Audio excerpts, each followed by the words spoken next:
Wednesday, just after 8 o'clock. So I apologise for the delay, having a few technical issues yet again. But thank you for being here, and I hope you enjoy this and when it's sent out. So what I want to talk about tonight is when sex is taken off the table within a relationship. And when that happens, it's very rarely spoken about in a conversational way. It can then be not said in an honest way, like this is what's happening. It's over time that it changes, and it can sit in a place without blame. So I'm going to explain all of that to you as we go along so that you can get an idea of where I'm coming from.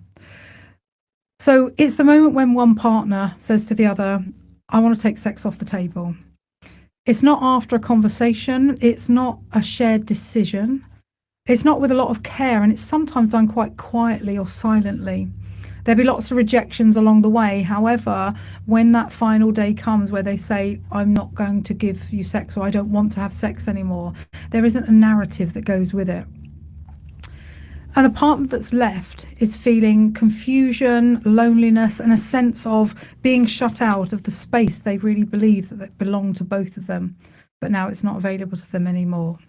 So I wanted us to start to wonder. I'm wondering whether within your relationship, have you ever, or are you saying, I don't want to have sex with you anymore? Now, I'm going to go through the nuances of this, of why that could be the reason. There's lots of reasons why. But part of my way of working is, what is stopping you, or what has made you make that decision? Okay. And how do you think it impacts the other person? And without being able to make a decision together that that's something that's going to happen, you leave the other person on a desert island. So let's just start going through some of this stuff. So the other person says, without a conversation, I don't want to be physical anymore. And what I notice in my therapy room is the emotional closeness then dissipates within the relationship. The intimacy isn't there, the connection's not there, the other person can't be seen or heard. And I want to say that while I'm reading this is not about women shutting down, it's men shutting down as well. And every time this happens, on one side, it will be, I've made the decision. On the other side, there will be such confusion. What do I need for my relationship to make it how we both want it to be? And how does that work? So let's have a little think about that. Yeah.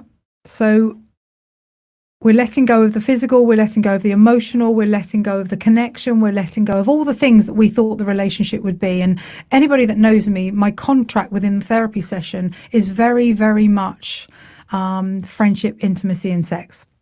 Without a doubt, that is the contract. And when one person decides that actually I don't want to have sex with you anymore, they are breaking the contract. So I wonder what the story is behind that narrative. So when we talk about the limerence stage, for instance, we are talking about the first time you meet somebody and you've got that butterfly feeling, you can't wait to be near them, you don't want them to not text you, you want to have all of that as part of your repertoire of that limerence, that good, excitable feeling. However, in a relationship, there will be patterns. Have you been somebody that has had this pattern happen to you before? So you've been in a relationship, and the loved up stage, the limerence stage, lasts between 3 months and 18 months, and then it's supposed to go to some sort of more normality. It goes to a place of the power struggle. And when we're in the power struggle, we then decide whether we want to be with this person. We choose this person, and then we come to the real deal. And that's when we start to negotiate what our sex life or our life will be together. So will we live together? Will we cohabit together? How the vision will look like for this. And sometimes people go into relationships and 3 months in, they go, we don't really need to have sex anymore because we've got what we want. We've got good careers. We're heading in the right direction. We have lovely holidays. I don't really need to have sex anymore. Some people will go longer, maybe 15, 20 years, and then they shut down on it all. And we need to really look at that. How can we share a relationship? When you change the dynamic of the sexual energy, you're changing the relationship forever. Okay. So when that decision is made by one person without any dialogue or without any thought for the other person, this is what I'm choosing to do for me, and this is what's going to happen. The resentment phase comes in. We're looking at resentment is powerful. It can outweigh the fear, but it also can outweigh the love that you have for each other. It can outweigh the desire to avoid hurting someone that you really care about. Because when resentment grows louder than the connection, we start living in resentment more than we live in partnership. And that's such a strong statement. We live more in the resentment, keep bringing it back up, than we do in the partnership that we had before. So living together becomes very practical. It's less emotional, and the erotic charge becomes poisonous. So we're looking at contempt within a relationship. I'm in disbelief that this is being taken off the table, but I'm sure I have hope that this will come back. It's just a matter of time. I've been told that actually it's something that I don't want to do anymore, but there's part of me that thinks it'll probably come back, or it's just tiredness or fatigue or overwork or mental load. And we'll talk a little bit about that as we go along. If it's any of them, they can become excuses. What we're looking for is if there's anything medical that we need to be looking at. That's a different picture altogether. If it is medical, then we need to think about that. So we hold the truth about our partner inside of us. So the thought process that we have when the silence is so deafening is, I can't really talk to my partner about what I want within this relationship. It's not available to me because it's now I'm not going to have sex with you. Now I don't want to talk about it. There's silence. So there's a sexual tension that builds up, but there's nowhere to go. So what happens is we cut ourselves off from the attention and the admiration of others. So this is the person that's being told that they can't have this part of this other person anymore. But they haven't had a dialogue about what the relationship now looks like. So they're not allowed to actually interact with other male or females. Okay. They are saying to them that actually an open relationship isn't available to us. No, absolutely not. I don't want you sleeping with anybody else. But actually, I don't want to sleep with you either. We're not looking at the opportunity to increase porn exposure if that's happening, but actually that might happen if there's nothing happening for the other person. So what we're looking for is, where is the narrative here? Where is the dialogue here? Why is this person feeling that they can make that decision without having a conversation about it? So we end up in a kind of forced celibacy. And the very idea of the relationship you thought it would be, and that part of having that connection, it's like coming home. It's being able to be with that one person, that sacred space that you've developed for each other. And there were good times before this enforced celibacy has happened, but something shut the relationship down. So what choices are left? What choices are left for the person who's been told that they can't have sex with this person anymore? What does that actually look like? So one partner closes down sexually and the other partner is expected to simply accept it. You're not housemates. And the reason why I say that is because housemates would have more respect. They would say, I'm not happy with how you're not keeping the kitchen clean, and I'm not happy how this is happening. There's lack of respect within the relationship because there's not been a narrative. There's not been a dialogue. It's just been taken off the table. And we don't really need to talk about it now because I've made that decision. So in couple therapy, I talk about the 3 pillars, and I've mentioned it already: friendship, intimacy, and sex. That is the contract. And any of that comes away from it. And sometimes when we have that moment that the intimacy and the sex is taken off the table, the friendship can still give us the opportunity to stay connected to each other. If, however, all of that goes, we have contempt within the relationship, we then don't have an anchor. We feel like we're just floating around in this relationship, not really having any clarity or opportunity for affirming this relationship. So when one person removes sex completely, it's not because of illness, it's not because of trauma, it's not simply because they've decided they don't want it anymore. That decision becomes final without a dialogue. A contract quietly broken. This narrative needs to take place. The person longs to inquire to the other person, why have you decided not to have sex with me anymore? Why is it that you feel that that's an okay thing to do? And the person on the other end will be confused, will be sitting in a place of, am I not good enough? Was the sex not good enough? And then anger will set in, then resentment will set in. And none of this, remember, is being applied as a narrative whatsoever for the opportunity to talk about it. And I always think to myself, you choose to be parents together, you choose to eat together, you choose to where you live together, you choose to spend time together, you choose who you welcome into your life. Why is it that you can't have a narrative about what you're doing about your sex life? And I'm not saying sex is easy to talk about. Absolutely get that. Really get that. It's not an easy subject to talk about. However, you cannot say we can have all these decisions together, but actually this one decision I'm making and you have no say in it. It's cruel. I don't want it to happen to couples. So the body of the other person feels confused, they feel lost, they feel rejected, they have self-doubt. I'm not attractive anymore. I'm not good enough. Is this my fault? And the silence is actually the killer of the relationship. Please, can we talk about this? No, I don't want to talk about it. It's not necessary. Now, that might be coming from a shamed place or a guilt place because they've shut it down. They're not willing to even share that. Meanwhile, the partner who shuts down says, I'm okay with this. Can we not talk about it? But this is not okay. This is not a partnership decision. This is not a mutual agreement. This is a shutdown. And it truly is a shutdown. When I see my couples in the therapy room, they're going, I just don't want to have sex anymore. Now, I get it. I truly get it when somebody says it's my body, it's my decision, and I can do what I like. I totally agree with that. Absolutely agree with that.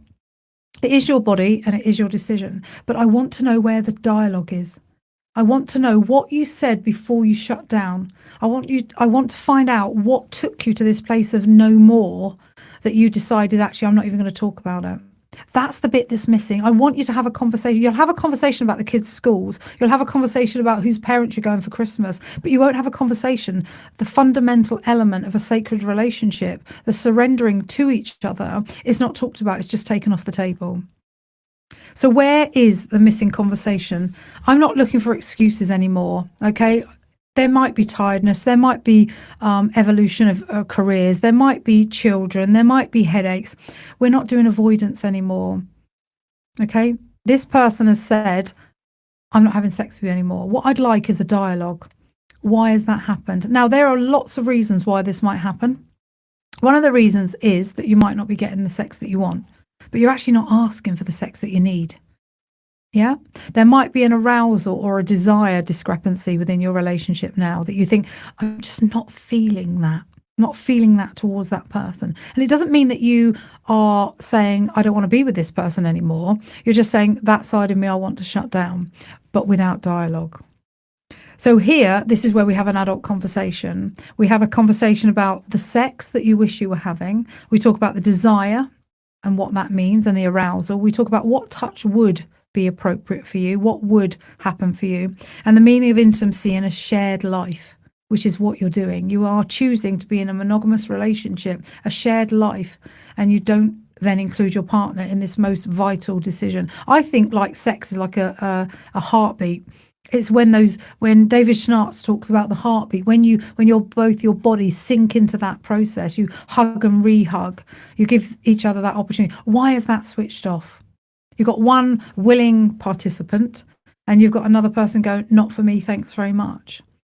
How can that then be alignment with the relationship? How can we get to a place where we can go, we are aligning on it? I don't want sex twice a week anymore, but actually I want us to develop a much more intimate relationship. So thinking about my clients that I've seen this week, actually developing a more surrendering, intimate, exploratory, dialogue, sexual place. Sex is not what you do, it's a place that you go. Just think about that for a minute. It's a place that you go for comfort, for safety, for honesty, for truth. And saying about safety, if you don't feel safe enough with your partner, that might be another reason that you've shut down. But again, that can be talked about. I don't feel safe with you because actually this and this happens, and I feel like I just can't relax. I can't feel that warmth that leads up to, and I can't feel that appreciation that I need. So I believe society is over-sexualized on the surface, yet deeply sex avoidant in reality. How do we teach adults how to talk honestly about sex and how to negotiate desire, how to navigate mismatch, needs and how to meet halfway without fear. And the halfway is the bridge that we have in front of us, that you both go with reciprocity. I'm going here to give. Okay, if you both come over the bridge and you're going here to give to each other, you're more likely to be able to find that reciprocity place. I'm going to be with that other person, not what am I going to get. It's such a different mindset if you're able to find that place for yourself. So couples get caught in the loop. Okay, one partner shuts down and feels morally justified, while the other partner sits in an emotional island, wondering whether they'll ever be allowed to feel the way they want to, or are they allowed to. So when this first is a shutdown, it's disbelief. Okay, there's a grief cycle. There's disbelief.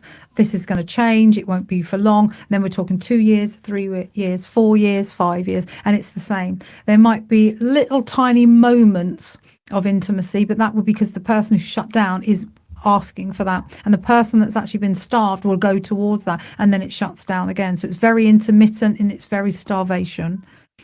Then comes the power struggle. So do you remember I talked to you about the limerence that we get in a first-time relationship? We never get the limerence back with the same person. A lot of people are seeking that. They want that butterfly feeling again. When we then come into this power struggle, which all of our lives is part of suffering, we have happy times and then we come into the power struggle. We have happy times and we come in the power struggle. But actually taking sex off the table takes us to the power struggle, and it keeps us there. Who am I in this relationship? Who have I become in this relationship with this other person? And how am I choosing my arguments wisely? So how can I think about what's happening to me as the person on the island, and actually what does that mean for me? So I'm very evidence-based. What's the evidence to show that this relationship is going to change? What evidence have you got that actually there's an opportunity for you to be in that loving arms again? There isn't. The shutdown is the shutdown.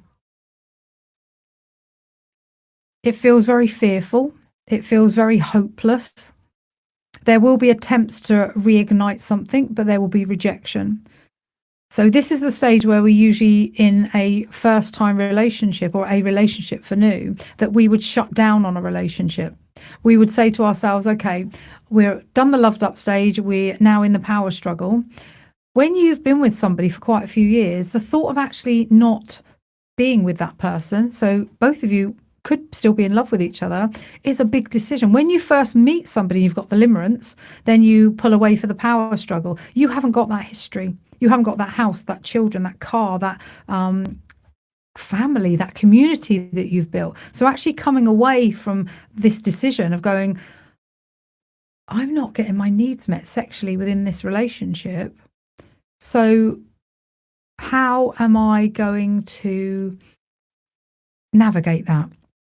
And so many people come into my therapy session and they say to me, I'm leaving my relationship because I'm not having sex. How lame does that sound?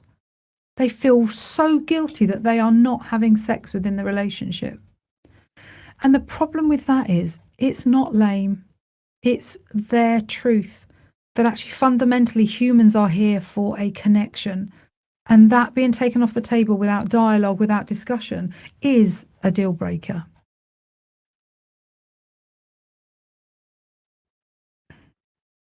So what happens is, from the shutdown of sex comes the emotional collapse, the emotional break between the couple.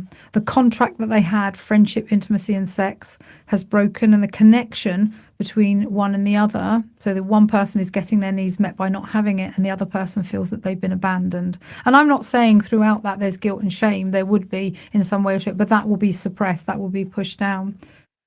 And I ask my clients, does this feel familiar? Have you done this in other relationships? And sometimes you can find actually this is a pattern in relationships. I go for so long and then I shut down. I bring myself out of the relationship, but I still want to stay in the relationship. So I don't want people to feel that actually when you're not having sex, you're in a sexless relationship. You're not being superficial. You're not saying to yourself, I should just stay because all I'm talking about is sex. It's more than that. Sex is more than that. Sex is a union. Sex is a sacred place that you go. This is what makes you different with other people. You're friends with other people. This is what makes the relationship so unique. So we can talk about heartbreak. We can talk about I'm leaving because I want to feel alive again. I want to feel connection, and I want to feel a partner, not a prisoner. There is that part of me that always thinks that you're in prison and you're waiting for the parole. Not a very good analogy, I know, but it's the one that I like the best. Sex matters. It matters deeply, profoundly. It shows us the love is there, the connection is there. Sex is not an optional extra, I don't believe, for couples. I think it should be just part of our vital heartbeat, our way of being, and acknowledging actually that is the contract. And I believe it's a core expression of belonging. So what separates you from being just friends is a place where you say, this is ours, this is sacred, and this is where we meet. So how do we rewrite the script? Okay, how do we rewrite this script?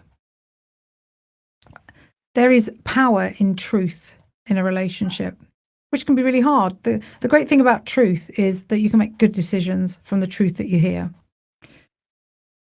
You are not trapped in a sexless contract unless both of you choose to be. Okay, if you both say, actually, we're not going to have sex with each other anymore, and that's a consensual process, that's absolutely fine. But if one person opts out and the other person's saying, I need that connection with you, then we have got problems. So you can decide what intimacy looks like. So this would be like the repair package that I would be thinking of doing with my couples. Even though we've gone to this place, there is hope. Okay, we need to look at why the other person has shut down. Is it you're not having the sex that you want? Is it actually because you don't feel alive within this relationship? Is the respect gone, or the appreciation for the person? Is there neglect in this relationship? Is there criticism in this relationship? Is the power dynamic not aligned with each other? There will be lots and lots and lots and lots of reasons why this happens. If it's medical, totally get it, need to sort that out. But if it's any of those other things that I've just said, it's got to be a dialogue. It's actually got to be a dialogue to say, I'm opting out because the things that I've said in that list are repairable. Medically, obviously, as a therapist, we would be looking at going to a GP or a consultant. That would be separate from me. Those things can be looked at as well. But if it's not medical, then we need to look at this on a more fundamental level. So my way of thinking is this is not a decision for one. Okay, if one partner refuses to speak, refuses to acknowledge the impact, refuses to negotiate, the silence is not consent. I'm not consenting to this, but obviously you're not being listened to. Avoidance is not a decision, and shutting down is not a relational strategy. Partnership means conversation. So this week I've had clients come in and they've said, I don't want to have sex with my partner again. And I go, okay, so can you tell me a little bit more about that? No, I'm done. I don't want to have it. Okay, so we do it.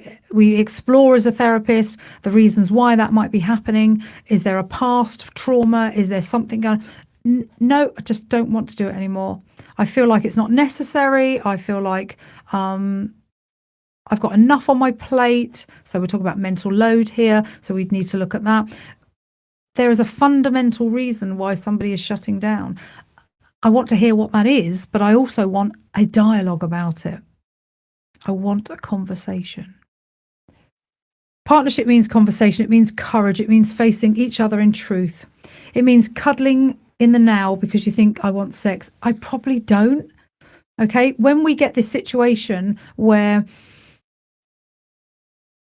sex is really being asked to come off the table, but they don't say it straight away, but they have sex, but the partner knows they don't really want it. Okay, so we're consenting bodily, but we're probably not consenting mind-wise. When we've got that, then the communication has to be negotiated. What's happening to us? You know, I want men that feel sometimes like they know that their partner doesn't want to have sex with them, but they will still do that, and it is consensual, but they're feeling it. They're feeling the resistance. They're feeling the avoidance. And it's the same for women going towards. Okay, when there isn't that affirmation or that flirtatious, or, you know, it feels like you're begging for affection. We shouldn't be begging anything. It's the bridge again. Reciprocity is we're both going to give to this relationship, and we're both going to talk about what we aren't giving and what we can give. So my invitation to the couples is I want to ask you some questions. I want you to really think about these questions. And when I do my workshop, some of these questions come out. What does sex mean to you? This is such a classy, fantastic question. I love this question because the opportunity to say what it means to me doesn't come easily. Doesn't roll off your tongue. Okay. What does it actually mean to me? Just sit there for a minute and think about that. What does sex actually mean to me? Is there stuff in my family of origin? Was it talked about negatively? Was it not talked about at all? Was there a religious bias in the background? Was actually it seen dirty? Was it seen? Is there something back in the past that's making you think, I don't want to continue with this? Or is it just libido, turn on, arousal? It's not gone, it's just lost. Okay. The next question is, what does it symbolize to you? What does sex symbolize to you? When you think about that, you've signed up, got married or partnership, monogamous relationship, sex, intimacy, friendship, it's all aligned. The symbolization of it is actually, this is you and me together, we're an us. This is what it looks like. I feel like when I'm talking to you as a couple, I feel like I'm telling you what to do, but I'm so passionate about this because I feel like when the dialogue's not there, the conversation just melts into nothing. And I just feel for the person that's left on the outside, because the person who has made the decision looks strong, looks courageous, looks, I've made the decision for myself, my body, my choice, I'm doing this. And the other person's going, I'm not quite sure what's happening really. I'm not quite sure why I'm being so rejected. I'm actually not quite sure if I've done anything wrong. You've left somebody in confusion. The next question will be, what do you fear? When we talk about intimacy or sex, what do you fear? What's your biggest fear? Performance, letting the other person down, not being good at what you think you are good at. Dialogue. Let's talk about sex. Today, I've been working with couples today on sensate focus, getting them to really think about how they hold each other's body, how the pressure that they would put on certain parts of the body. So not too tickly, not too hard, but just really think about how they're going to do that with each other. So this is a conversation. What do you need from me emotionally to open up to be more physical with me? So what does your partner need emotionally? Maybe there's a deficit there. That's why they've shut down. What do you need from me emotionally to open up the physical? Women need warmth, men need appreciation. I can't say it even clearer than that. It's as simple as that. Women need to be taken to, and men need the appreciation to do what they do. What do you miss? What do you miss about us? What do you miss now we're not having sex? Is there anything you miss? And perhaps the most important question, can we step back into this together? So you come to therapy, let's just say you're sitting there and the dialogue is, we haven't had sex for 5 years. It was taken off the table. I've not cheated, absolutely watched porn, or I've not cheated and I've gone out more. I've gone out with my girlfriends. I'm probably drinking a little bit more maybe. So there's a real sort of discord in the relationship. It's the elephant in the room. It's not talked about, but there's signs of behaviours that are showing actually this is really affecting the relationship. So perhaps the part of stepping back into the relationship is, do you want to? So people who know me as a therapist know that I say it as it is. We need to ask the difficult questions as therapists. I'm putting forward a process that you could actually engage with each other again. But actually, if it's off the table and the person's made up their mind, there is hardly anything you can do to change that or budge that. The person who is in forced celibacy will need to make a decision for themselves. And that can be really difficult. You've built an empire, you've got your children, you've got your cat and your dog, whatever it might be that you've built as a home might be the catalyst to splitting up, because actually the connection's not there, the disconnection has happened. So sex is not what you do, sex is where you go to be together. For me, it's a sacred space, a private world, a place where two people belong. and the rest of the world cannot enter. So I'm talking about monogamy. I'm not talking about open relationship. It's a language all of its own. It's a pulse, and it's a shared union. See, I love all these words. I think they're absolutely amazing. Let's not miss out on the lifetime that you're here and the sell-by date that you've got to actually engage with the partner that you're with. And when it disappears without agreement, something fundamental in the relationship collapses. It's an emotional collapse as well as a physical one. So today, I'm not talking about blaming anybody. It's about awakening. It's about remembering what you could be. It's about returning to the conversation that so many couples avoid, and the conversation that could save them. You are allowed to want connection. You are allowed to want desire. You are allowed to want a relationship to feel alive in. You are allowed to have the conversation that brings you back to each other. Silence is a form of abuse. Because sex is not the whole relationship, but is one of the heartbeats within it. And without that heartbeat, the whole system begins to fade.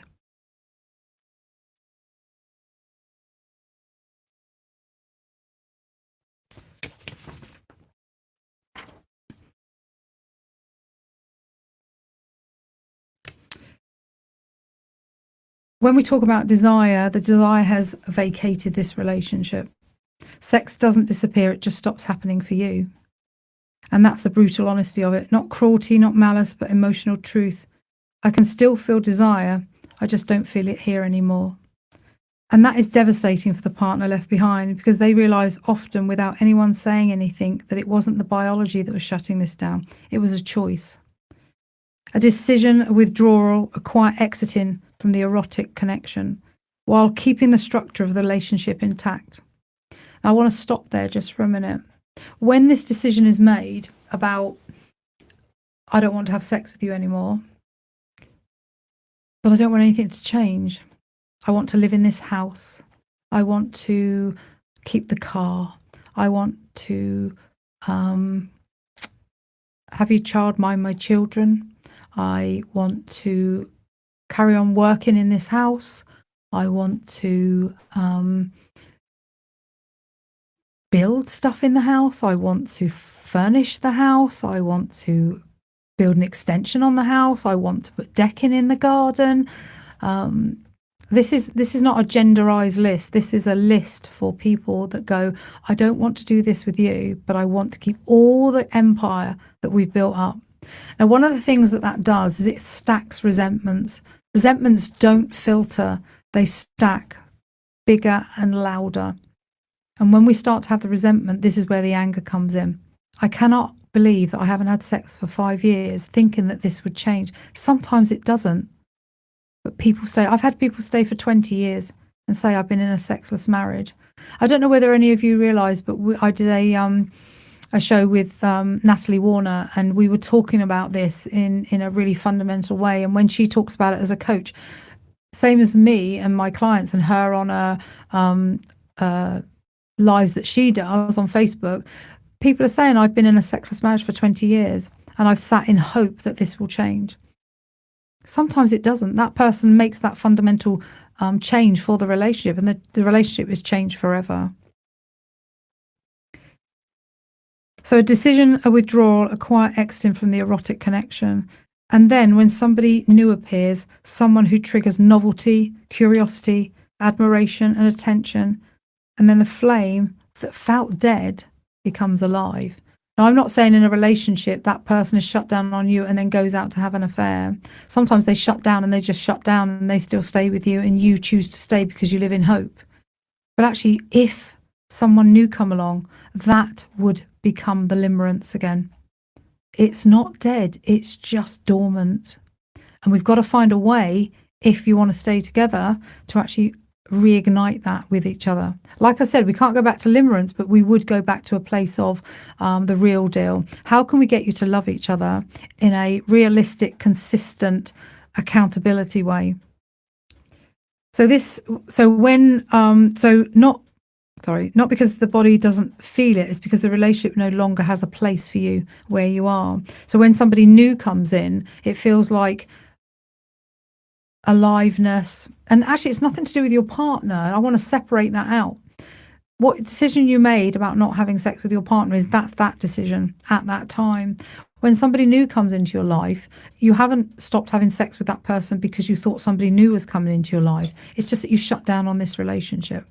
And that's what I want to stop happening. I want some dialogue around how that can change. So let's just have a look at how we can navigate this on a level where we are shutting down for reasons. So there's an emotional overload and mental load globally. Okay. For many, the weight of life reduces capacity for intimacy. Absolute fact. Couldn't agree more. I think the couple I had in today talking about that, absolutely talking about that, the children and the IVF and the jobs and the timings and the opportunities and the parents and the lack of childcare, whatever it was, okay? There just doesn't seem to have the time to fit that in. And they aren't rejecting sex, they're protecting their nervous system. So remember, some of this stuff comes from a place of fear, comes from a place of overwhelm.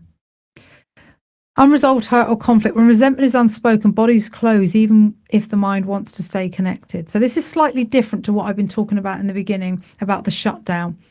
Okay, these are reasons why the shutdown would start. Okay, so there'd be lots of excuses along the way, but these are fundamental areas that we'd need to look at. We'd be looking at the overload. Okay, we would be looking at the resentments, the hurt that still exists. We'd be looking at the feeling of invisible or unappreciated. Okay, desire thrives in an environment of being seen, being heard. If one partner feels emotionally abandonment, the erotic self retreats. It just does. It's not safe to be there. Performance anxiety or shame, for the pressure to perform is overwhelming, so avoidance becomes safer than vulnerability. So this could be a lead up to why a person might suddenly go, I'm going to take sex off the table. Then we've got loss of self within relationship. This is huge. People come into me and there's been too much criticism within the relationship. Okay, there is both sides are feeling diminished. They've loss of values and loss of identity. And within that, this is one of the biggest things that I deal with is what role have you become to that other person? Have you become mother or father or caregiver or organizer or the boss of? Are you the one who stabilizes the relationship all the time? But what you've lost is your erotic self process.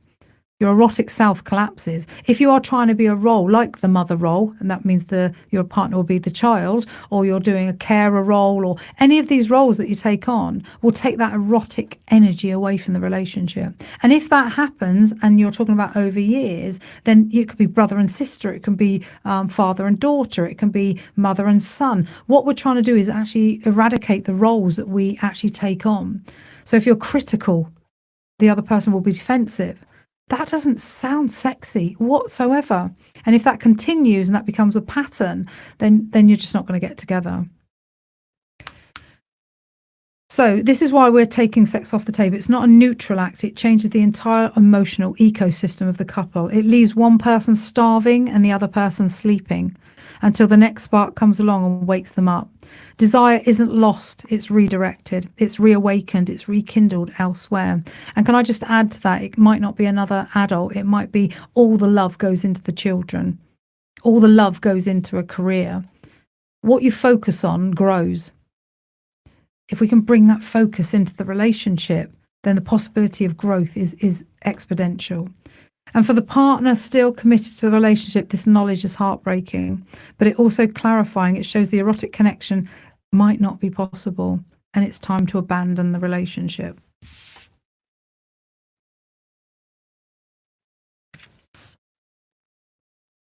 So when we talk about repair isn't accidental. Repair is not passive.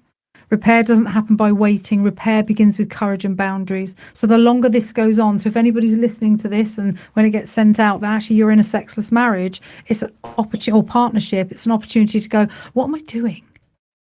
What am I actually doing? I want to have sex. I want a connection with my partner. What am I actually doing here?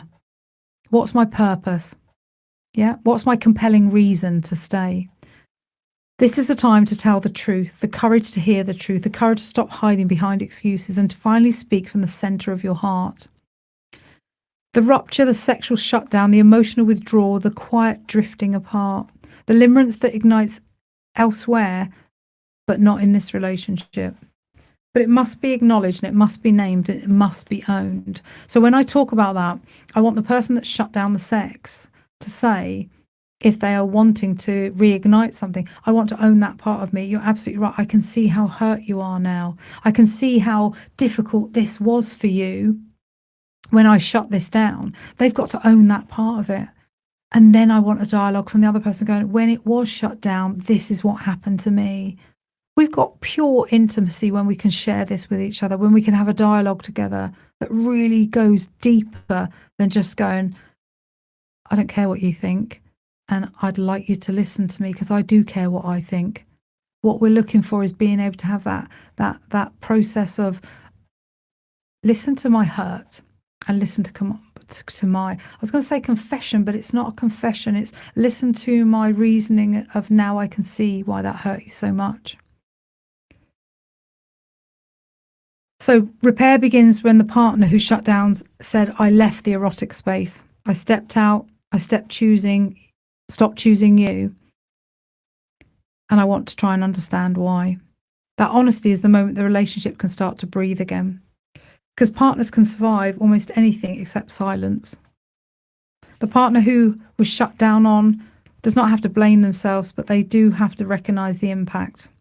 So the partner who shut down, not apologise for their body, not apologise for their desire patterns, not apologise for ageing or hormones or exhaustion, but apologise for the absence of communication, the lack of collaboration with each other. The unilateral withdrawal from a shared agreement, friendship, intimacy, and sex. I broke it. That both people thought they were still in. Don't forget, while that person says, I'm not having sex with you, the other person still believes that they will. They still believe that that relationship is still viable. The ownership is powerful. It softens the defensive shield. It reduces resentment and brings the couple out of the dark.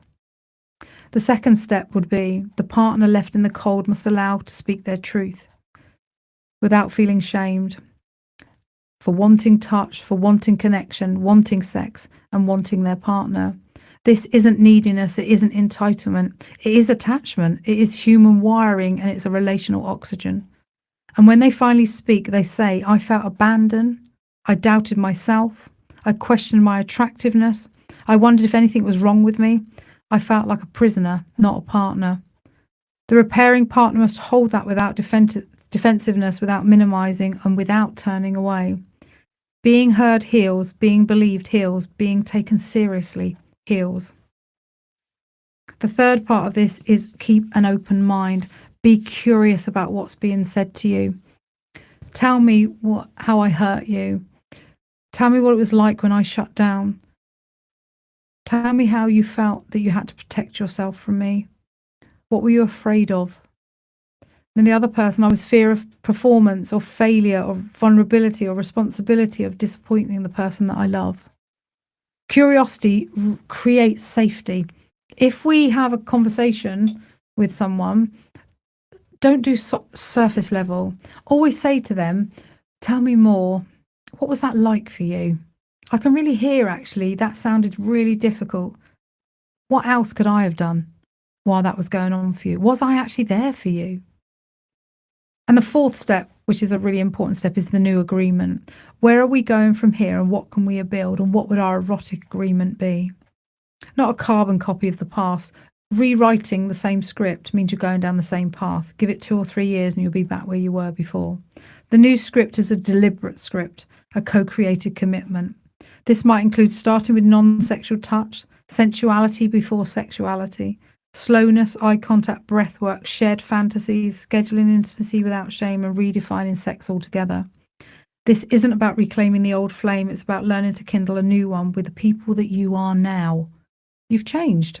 You took it off the table. The other person accepted it. They stayed there, and now they've made a decision to leave. That could be the catalyst of change: fear, threat, leaving. If it isn't, then the person has to make a judgment call on that. And then the fifth step is, because you can make an agreement, but actually, what does the agreement look like? How do we rebuild the erotic bridge? We need to start thinking about how emotionally attuned we are with each other. We need to be transparent about communication. We need tiny moments of tenderness, and we need daily micro bids for connection. I see lots of couples, and when they're talking about what's going on for them, one of the couples will make a bid for connection, and it's completely missed. And I go, did you notice that actually he put his hand on your knee, or you put your hand on his knee? And I noticed it. Why? Because that's a bid for, that's going, I'm here. I'm actually right here next to you. So I get the couple to really slow down, to get them to realize that actually they are in connection with each other. They're just not in conscious connection with each other. And then we need, I love this word, the willingness to try again without expectations of perfection. It's rebuilt when the shut down person says, I'm willing to step back in. It's rebuilt when the other partner says, I'm willing to meet you with openness, not punishment. So the final step is choosing each other. And all I can say to that is, if you are in a sexless relationship, it's very painful. You have choices. You definitely have choices. Your partner has made that choice for you, and you are in that celibacy place for a little while or a long time. And I want you to really think about, how can I talk to my partner? And you are going to talk to each other. I'm going to insist on it. We need a conversation about this out there to say, I don't think I want to live in a sexless relationship. I want to feel connection. I want to feel you next to me. I still want that from you. Is it available to me? Okay. Sorry about the shuffling of papers, everyone. So we've got about 10 minutes left.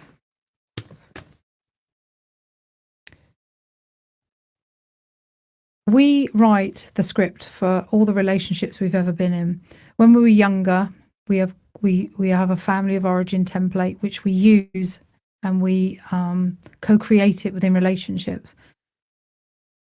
If we are now in a relationship, and I want you to be in a conscious relationship where you are making decisions for yourself, actually have a relationship MOT. I did a talk on this a little while ago. Start having those conversations. What is it that keeps you here? What is it that keeps us connected? What is it that we need in the next year for each other to keep that momentum going? So if you are thinking about shutting down the sex in your relationship, you're thinking about keeping the empire completely the same. So let's not disrupt the schools or the children or upset the family. That's not going to work. And I want to know from the partner who shuts down, what's going on for you in therapy. This is not just about, I'm not on any side, I'm neutral. What's happening for you that you've decided to do that? You might want to reclaim your body for a while. Absolutely get that. Okay. You might say, actually, I'm feeling like it's not priority for me. Okay. How can we make it priority for you? Because you are the unit, you two. The kids aren't the unit. That's family. The unit is you two. I always put the children to the side, and I say, it's not about the children. It's about you two being able to come back together in a space, in a sacred space for each other that belongs to nobody else but you two. Think about coming to therapy if it's shut down. Think about how you can navigate what would be the rest. You know, if you are in your 40s and 50s, you've got another 30 years together or 40 years together. What's that going to look like? Can you live without that connection? Humans need connection. It's so, so important for our survival. Thank you for listening to this. I hope it's been helpful. I needed to script it a little bit because I didn't want to miss anything out. And I want us to remember that actually when we are in partnership, we need to talk to each other, have a conversation. Actually have a conversation tonight, or a bit late, have a conversation tomorrow. What's happening in your relationship, and what do you need, and what's available to you? Okay, bye.